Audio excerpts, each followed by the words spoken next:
que decía que sí, a ver, que es que tampoco podemos abusar de estos términos, pero vamos a ver.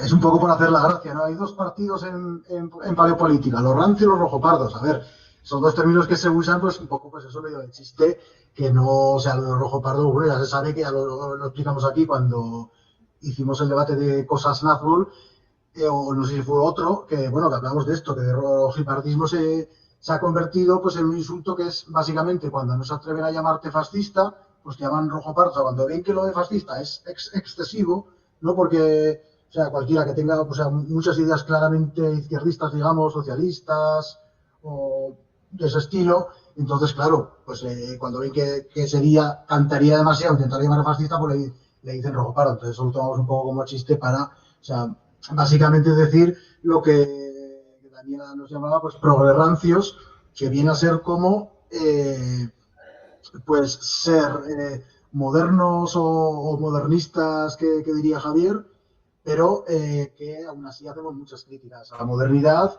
y, bueno, y que nos une, por supuesto, las críticas a la democracia, críticas a la hegemonía del pensamiento progre actual y luego, pues, por otra parte, claro, lo de la enmienda a la totalidad, pues eso, se entiende que una enmienda a la totalidad a lo moderno, pues incluye al liberalismo, al socialismos, claro, pues siempre en plural, liberalismos, socialismos, igualitarismos, feminismos, transhumanismos, ya sería más que moderno, ya ultramoderno, ¿no?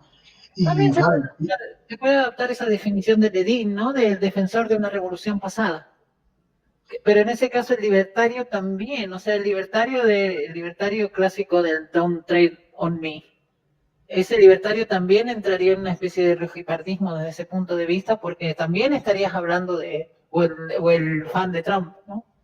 También sí, podía, de alguna claro. manera, sintetizar un poco ese... Sí, ahí se puede encontrar mucha gente. O sea, ya hemos dejado claro que eso, que hay muchas divergencias, que lo hacemos así pues por decir, mira, los dos partidos. Porque yo, por ejemplo, ayer, pues me pareció verlo muy claro los dos partidos de paleopolítica, bueno, ayer, anteayer, representados en Javier y en Roberto. Y me pareció ver ahí como claros esos dos partidos, ¿no? Y pues eso que sí, tendría mucho en común esos dos. O sea, dentro de cada uno que habría bastantes cosas en común y luego también tendríamos cosas en común los unos con los otros, por supuesto.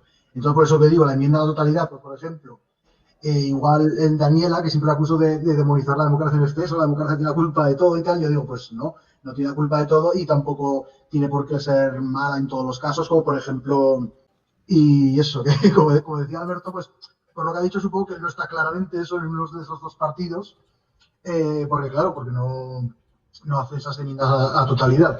Y esto lo relaciono con esto que planteaba Javier del catolicismo y el comunismo, o sea, que son incompatibles, catolicismo y comunismo son incompatibles, capitalismo y liberalismo, perdón, catolicismo y comunismo, catolicismo y liberalismo, claro. Entonces, claro, estas cosas del mundo, cosas paganas, ¿no? Que decía Daniela.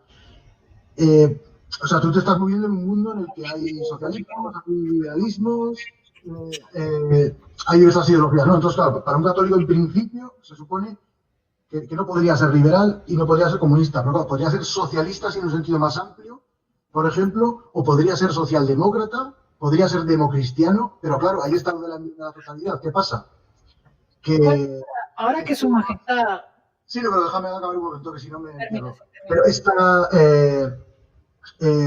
cuando nosotros, o sea, no hacemos esa enmienda a la totalidad, quiere decir que pues aceptamos cosas del liberalismo, aceptamos cosas igual del socialismo, bueno, de los varios que hay,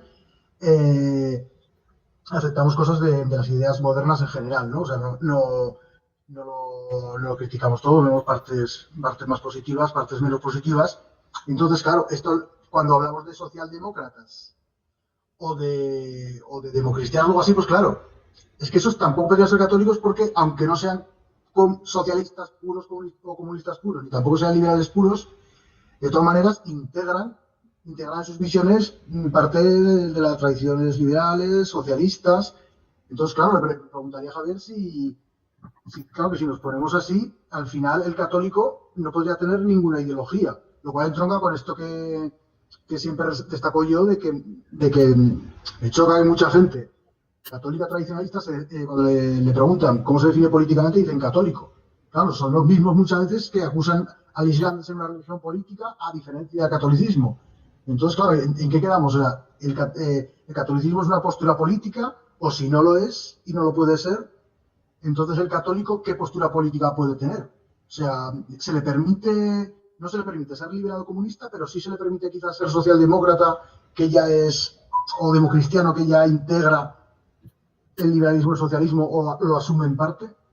No sé si me he explicado bien porque es complicado. Javi, antes de que respondas a esa pregunta, quería ver el comentario de Su Majestad. Comentario de Su Majestad Felipe VI, que dice Deleuze y Guattari se ha sentado como un meme, está claro. Hay una diferencia también en miembros de política y cultura entre cuánta apreciación sienten por como lo que Deleuze y Guattari llamaba la esquizofrenia, ¿cómo le decían ellos? Que esquizofrenia y capitalismo, ¿no? O capitalismo y esquizofrenia. ¿No? O sea que ahí también, entre los rancios y los rojipardos, hay distintos niveles de amor al capitalismo. Y eso creo que sería algo para desarrollar después. Pero los dos equipos, es verdad, eso me he olvidado decir lo que es importante. Los dos equipos hay unos más procapitalistas, otros menos. Sí. Y está bueno que Joaquín y Su Majestad hayan sacado el tema de Deleuze y Guattari, porque ahí también hay una cuestión que a los rancios les gusta, esa crítica a la degeneración asquerosa que trae el consumo desenfrenado y toda esta cuestión, ¿no? Un asco, ¿no? Del cuerpo sin órganos y de cosas ahí repulsivas Deleuze y guattarianas, ¿no? Cosas de Deleuze y guattarianas que así de monstruos lovecraftianos también, ¿no? Creación de monstruos lovecraftianos a través del consumo desenfrenado. Pero sí, ahora me gustaría que responda esa pregunta, Javier, porque es muy buena esa pregunta que has hecho tú, Raúl. ¿Qué ideología se supone que tiene que tener un católico? ¿Qué ideología puede tener? ¿Tú qué dices a esa, Javier?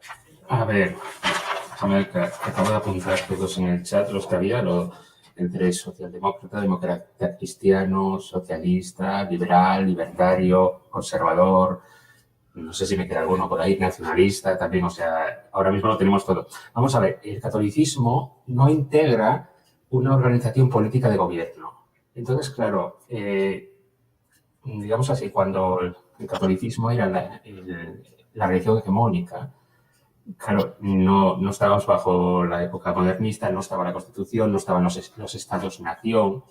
Entonces, era otra forma de organizar el territorio. Y en ese sentido, a través del Concilio Vaticano II, que fue en 1965 cuando se acabó, sí que se habla de la participación de los católicos en la vida pública. Entonces, en ese sentido, sería la participación de los católicos en la vida pública, sería que pueden, lo que es insertarse en partidos políticos para cambiar la sociedad. Claro, en partidos políticos que tengan un ideario afín a lo que es el cristianismo, el catolicismo, ¿no? Y en ese sentido es cuando digo que un católico no puede ser liberal, porque el liberalismo es contrario al catolicismo. El liberalismo no es contrario al cristianismo de corte protestante. Y ahí está el tema de por qué la polémica de si la escuela austríaca nació en Salamanca, si la escuela de Salamanca es también la de Hayek y tal, que yo creo que no. Hay un autor, yo creo que vamos a tratar de traerlo, un escritor, economista, que es Daniel Marín Arribas, que tiene varios libros en el sentido de que establece y dictamina que la escuela de Salamanca no tiene nada que ver con el pensamiento liberal. El pensamiento liberal no nació en Salamanca, o sea, no, eso es una quimera, una manipulación, ¿no? Y sí que es verdad que últimamente hay muchos filósofos que tienden a asumir que el liberalismo nació en España, que nació en Salamanca, o sea, tratando de tergiversar lo que es el catolicismo y relacionándolo con el liberalismo. No, el liberalismo es de corte protestante, pero literalmente. A ver, el Don't Tread Me, de la serpiente, aunque vayamos al origen etimológico, bueno, origen de Estados Unidos y todo esto, eso es el libro de Génesis, yo creo que es el capítulo 3, ¿no? Y habla de la serpiente es el demonio, ¿no? Y el yo no sirvo justo contradice todos los dogmas, porque el catolicismo, eso de no servir, como que no sirves a Dios o como que no sirves al Papa. O sea, en ese sentido rompe completamente.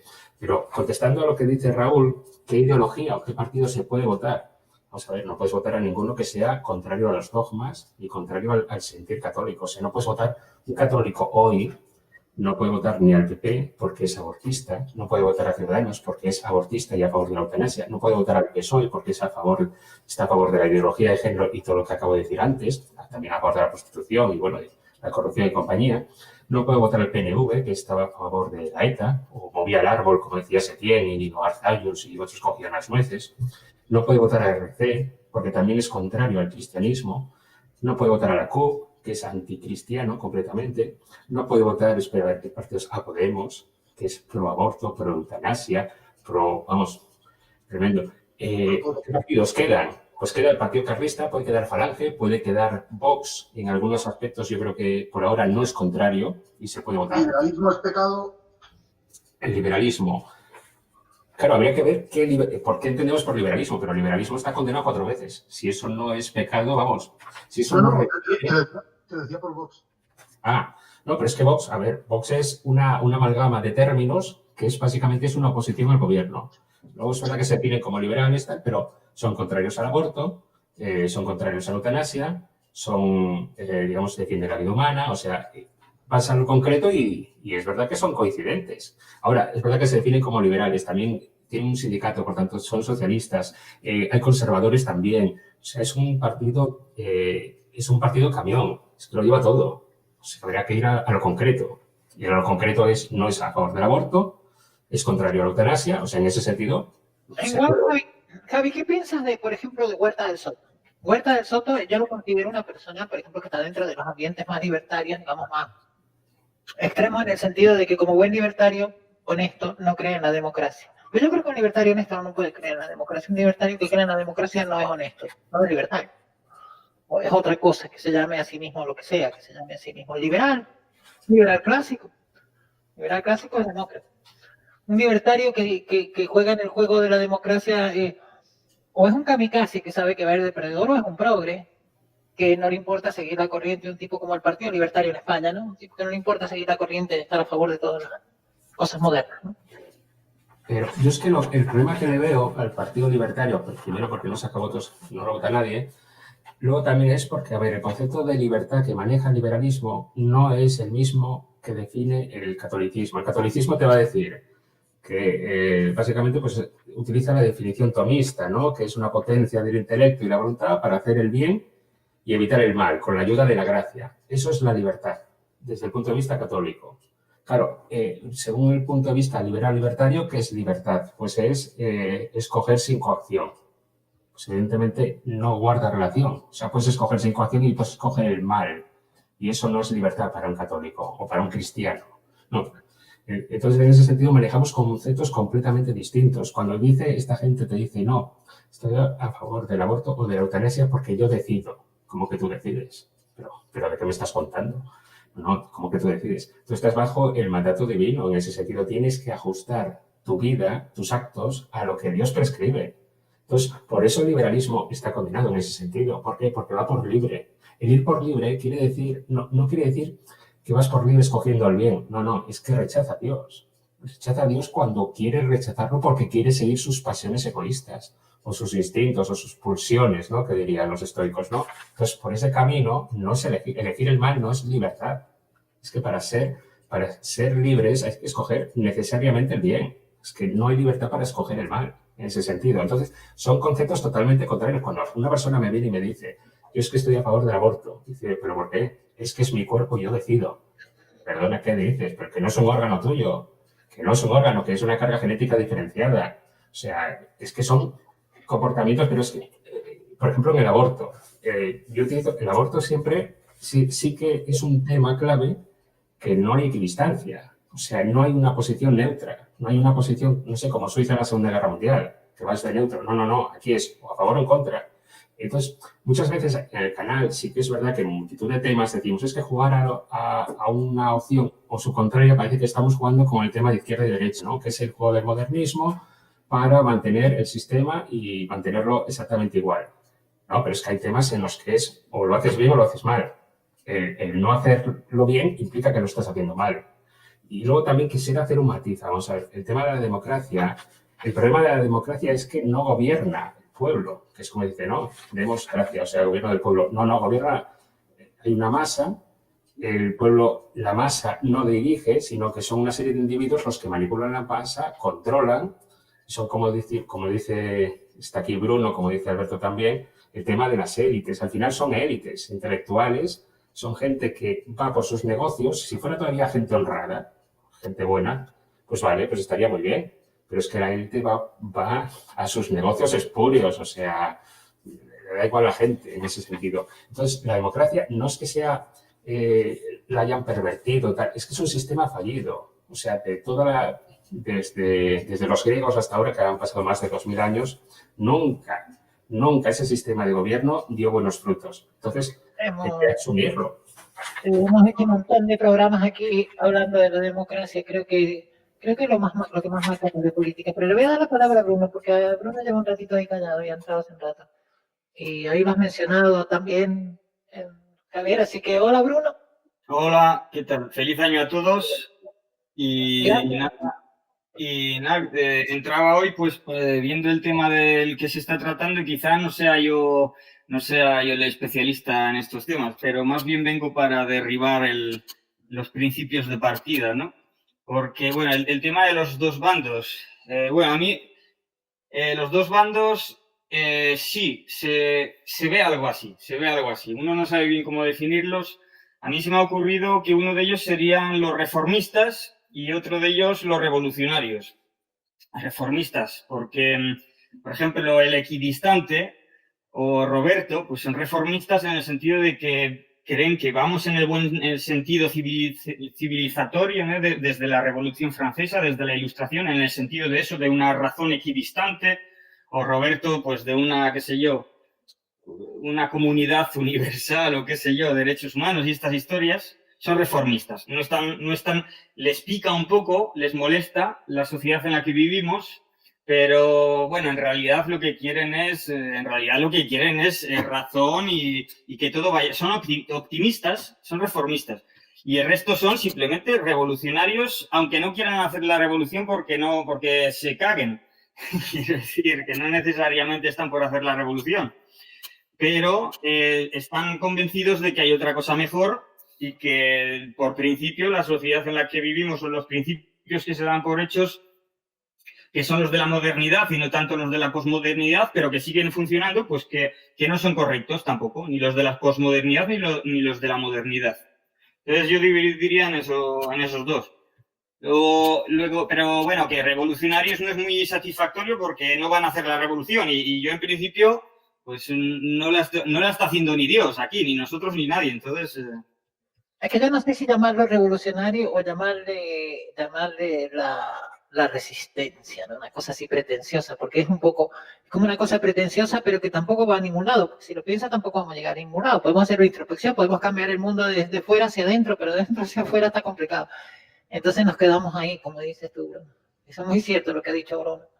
No sé si alguno... Por alusiones, porque, a ver, Roberto que se defiende al solo, pero la caracterización que has hecho, bueno, no es que me has metido un poco el mismo saco que Roberto, pues eso. La parte de Roberto que se defienda a él. Pero por mi parte, muy poco acertada, considero. O sea, yo, vamos, me he cansado de criticar el ideal ilustrado, esto de la razón con mayúsculas, me he cansado de criticarlo, vamos. Yo no creo que vayamos en general por el buen camino, ni de lejos. O sea, por el buen camino en general, ni por el buen camino si ese camino lo ponemos su inicio en la Revolución Francesa o en la Ilustración. No, yo no creo que ese sea el buen camino así en general. Hay muchísimas críticas que hacer a la Ilustración, a la Revolución Francesa, más a la Ilustración que a la Revolución Francesa, yo por mi parte, y yo desde luego... Eres materialista, ¿no? Sí, se podría decir, pero bueno, pero me cuestiono cosas. Tampoco soy un materialista así dogmático que vaya a eliminar la idea de Dios y tal, y que no, me planteo cosas. Y bueno, por lo de reformista... Debería probar hongos. Había que darle hongos, Bruno, yo creo. Hongos, sí. Yo no he probado, yo creo, ya he probado cosas de esas. No, sí, yo he tenido mis experiencias espirituales. Pero por lo de reformista, pues no, yo me considero más bien revolucionario, más que reformista, la verdad. O sea, al sistema actual yo sí que le hago una enmienda casi a la totalidad. Al sistema actual me refiero a a las democracias liberales, socialdemocracias dominantes en Occidente. Lo que no hago enmienda a la totalidad es a lo moderno, todas las ideas modernas, ¿no? Yo me refiero, lo he formulado mal, o sea, mea culpa. Yo me refiero también a la razón griega y romana. Quiero decir, tú eres grecolatino, ¿no? Supongo.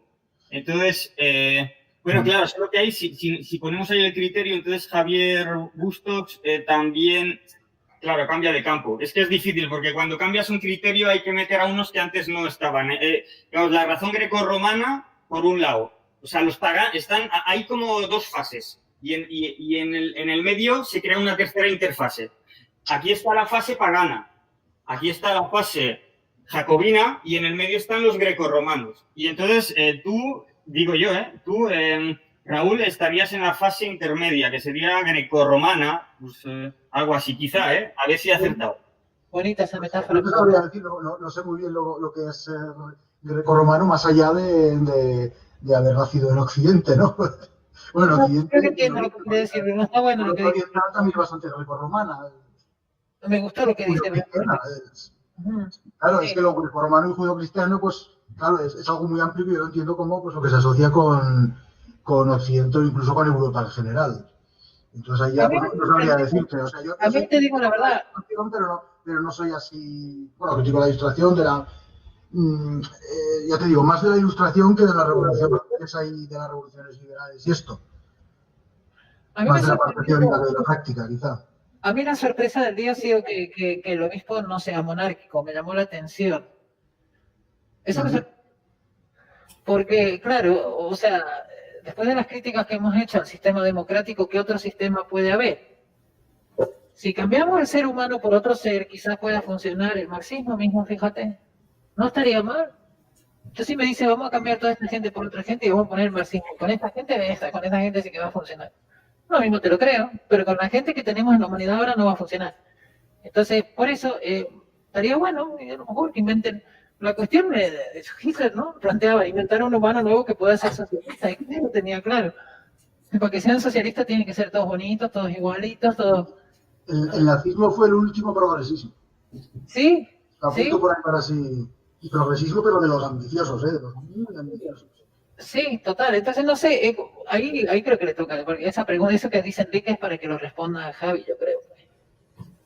¿Lo de monárquico o lo del progresismo de Raúl? No, lo de Raúl está bien lo que dice Bruno. Raúl lo definió bien a Bruno. Raúl está en una cosa intermedia, no es ni magufo ni no magufo, pero tampoco es... Sí, sí. Me refiero a la cuestión de, por ejemplo, cuando aquí lo que dice Enrique, que se sorprende de que, no sé... No, a ver, sí, soy materialista, o sea, soy materialista, pero quiero decir, yo no puedo plantear cuestiones sobre, o sea, que si puede existir Dios, que si puede existir más allá de lo que fuera, pero quiero decir que nunca lo metería en una discusión sobre política, o sea, una discusión sobre cosas del mundo. Es un materialista flexible, vamos a decirlo así. No es dogmático, es flexible. Sí, no, pero es que yo creo que alguien que tenga una religión, yo considero que no debería mezclarla nunca. No es una crítica a ti, Javier, sino es una posición que tengo yo. Alguien que tenga una religión no debería mezclarla nunca con asuntos políticos, con asuntos de este mundo. Creo que es una religión en el ámbito privado, pero eso es una premisa de la Revolución Francesa, No, me he dado cuenta de la contradicción, porque yo también he criticado muchas veces el laicismo. Claro, o sea, no quiero decir que la religión se pueda recluir por siempre en el ámbito privado. Siempre va a saltar al ámbito público, especialmente las que son proselitistas, claro. Pero quiero decir que lo que hay que procurar, en lo que es cuando se habla de cosas de este mundo, es no meter el más allá, por mucho que quieras. O sea, no mezclarlo. Es que, a ver, al no ser materialista, yo no establezco esa separación de mundos, vamos a decirlo así, de vida privada y vida pública. ¿Por qué? Porque el que es creyente, lo que es, o sea, lo que cree, lo materializa, lo cristaliza en sus obras, tanto en lo que piensa como en lo que hace, ¿no? Entonces vive de una manera concreta. El vivir de una manera concreta también es la relación que tienes con los demás conforme a esa forma. Entonces, lo es todo. O sea, no es decir, yo cuando os escucho decir, no, es que tienes que dejar eso en tu perspectiva privada. No, a ver, vamos a ver. Es que el que es creyente, la perspectiva privada, eso de cerrar la puerta en casa, no existe realmente. ¿Por qué? Porque tú formas una única esencia, digamos así. Te manifiestas con los demás, contigo mismo y con Dios. Esas tres relaciones no son compartimentos estancos, sino que están todos relacionados entre sí. Entonces, eso decir es que tú solo puedes vivir la fe en tu casa, relacionado en tu habitación. No. Yo voy a proponer una pregunta. Yo creo que tengo una... Bueno, sí, después de que hables tú, yo creo que tengo una solución a eso. Quiero proponer una pregunta, porque quedó la pregunta pendiente de Javi. Vamos a preguntarle a cada uno cuál sería su sistema ideal de gobierno. Aunque sea utópico, aunque sea ridículo. Incluso si mucho más utópico y ridículo, quizás más interesante, fíjate. Empezando con Javi, que era el... Ok, no es monárquico, Javi. ¿Qué es?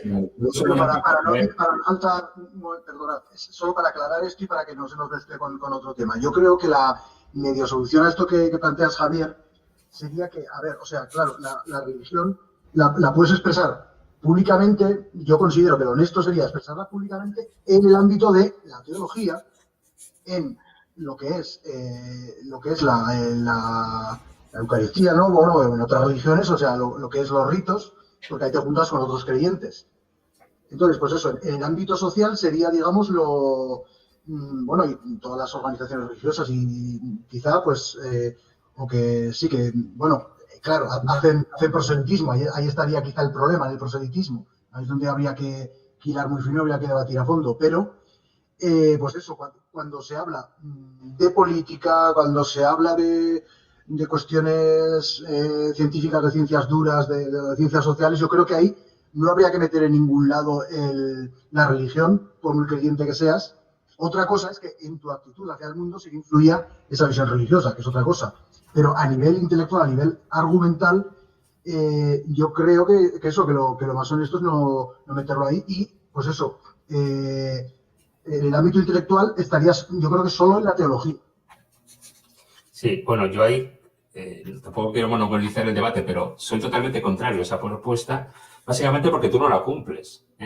Porque en el sentido, por ejemplo, a un materialista filosófico me gustaría decirle, mira, tu forma de pensar, tu proselitismo, cuando hablas y tratas de reconducir o de negar la espiritualidad y reconducir, digamos, o negar la espiritualidad y negar y reprimir lo que es el ámbito del sobrenatural, lo que tienes que hacer es precisamente lo tuyo, es negar y expulsar a la vida privada tu pensamiento, tu ideológico. Entonces, el materialista filosófico, cuando viene con esas teorías, es decir, no, es que en mi campo no quiero ver la cruz porque solo queremos hablar de política y de psicología y de tal. Y no, mira, como esa visión es reduccionista, lo mejor que puedes hacer es irte a casa con tus ideas y desde allí, cuando digamos así, cuando hagas un bautismo de realidad, vuelves en el plano público y ya puedes hablar de lo que quieras en relación con los demás sin reprimir ni reducir otras visiones simplemente porque no son las tuyas, en ese sentido. Porque es lo mismo, eso cuando en los colegios se decía aquello de decir, me molesta la cruz, ¿qué hace la cruz en el aula cuando yo no soy católico? Y entonces pusieron la pared vacía. Y la pared vacía también es una ideología, porque es básicamente mostrar a la gente que no quiere esos símbolos, darle prevalencia. Cuando es por uno o dos, oye, que te molesta la cruz, pues no mires, porque es bastante tolerante la cruz. En cambio, lo otro, la pared vacía, que son los que precisamente quemaron la cruz, quemaron los archivos, quemaron las iglesias, pues precisamente es lo intolerante. Pero bueno, quería remarcar, aparte, una cosa concreta y entrar en la pregunta de Enrique ya. Yo quería hacer un matiz sobre lo que dijo Bruno. Yo creo que hay, aparte de reformistas y revolucionarios, creo que hay otra facción que son los reaccionarios. Y yo creo, por ejemplo, el cristianismo, que es tanto revolucionario como reaccionario. ¿Por qué? Porque evidentemente trata de restaurar, pero no restaurar conforme a lo que había en el pasado, sino restaurar el cristianismo en la sociedad que hay y conducirla, como se suele decir en el cristianismo, al reino, ¿no? Entonces, tiene las dos facetas, tanto reaccionario, reacciona frente a este modelo de modernidad y posmodernidad, y también revoluciona, porque no les sirve esto, sino que hay que ir más allá. Entonces, en ese sentido, el cristianismo es verdad que es como una bisagra, ¿no? Afecta tanto a unos como a otros porque no es una cosa estanca. Y luego, en relación a la pregunta de Enrique, que me decía, no eres monárquico, es que me es muy difícil ser monárquico con la última trayectoria de la monarquía en España, pero la última trayectoria casi desde los Reyes Católicos en adelante. Es una decadencia que es que no hay manera de cogerlos. Simplemente cuando te vas al periodo liberal, con Isabel II y todo lo que vino detrás, digamos, los Borbones, no solo los que tenemos ahora, sino los que empezaron, que eran también otra gente que huyó del país. O sea, es que la monarquía fuera de Felipe II, que también de la marinera con Felipe II, o sea, es que es muy decadente. Es muy difícil identificarme con la monarquía cuando a lo largo de muchos siglos ha sido tan decadente en España. Entonces, Claro, me cuesta muchísimo. Sí, estamos de acuerdo, pero el principio de gobierno, yo soy fíjate, no voy a hablar de cuál es mi idea, pero voy a decir que en principio es la monarquía absoluta y muy absoluta. Yo soy más favorable a lo que es la aristocracia. Mucho mejor. O sea, si todo es del rey, mejor. No sé, ahí creo que había algo pendiente en cuanto al tema de lo que había sacado, creo que era Bruno, antes, ¿no? Porque Bruno estaba mencionando también el tema de los distintos grupos de paleopolítica, porque claro, hay una cosa ahí intermedia, ¿no? Que es la cuestión intermedia, la cuestión de la monarquía republicana y esas cosas. Son cosas intermedias que al final terminan en lo mismo. Si es que es lo mismo, si es que hay que ahí volvemos a Aristóteles, ¿no? Toda una cosa deriva siempre en la otra y al final vuelve a empezar, ¿no? Siempre es una dinámica que se repite. Porque tienes, incluso Bruno lo hizo histórico, ¿no? Bruno dijo que Raúl era del periodo romano. Yo vendría a ser del periodo de Amon-Ra, una cosa así, ¿no? Del periodo predinástico casi, de cuando eran los reyes de los pueblos del Nilo, ¿no? Incluso antes del primer faraón, antes de todo, los hiperbóreos. Exacto, una cosa ahí total, rancia, súper exagerada, ¿no? Lo que la llamaba la tradición primaria, el primero que se dio cuenta, wow, me voy a morir. Y ahí, volver a ese origen, ¿no? La búsqueda del origen. No sé, quizás como hemos vuelto otra vez a desear el origen por algún motivo extraño, quizás porque vemos todo, no sé. Ahí Bruno puede aportar de eso, porque Bruno está puesto en ese tema de... Sí, el origen, no sé si podría aportar sobre... Pero empieza tú, Bruno. No sé si podrá aportar sobre este asunto, porque sí, quizás sí, pero yo tenía otras fórmulas para hablar de lo que nos une, de lo que es común a nosotros, que es lo de estar contra el lenguaje políticamente correcto. Eso parece que sí que estamos. Y contra la dictadura progre transhumanista y tal. Y otra cuestión es si somos marginales o no. Yo creo, algunos sí que somos marginales, como yo y Alberto sí que lo somos. Y otros lo parecen o algo así, pero no lo son en realidad y cosas así.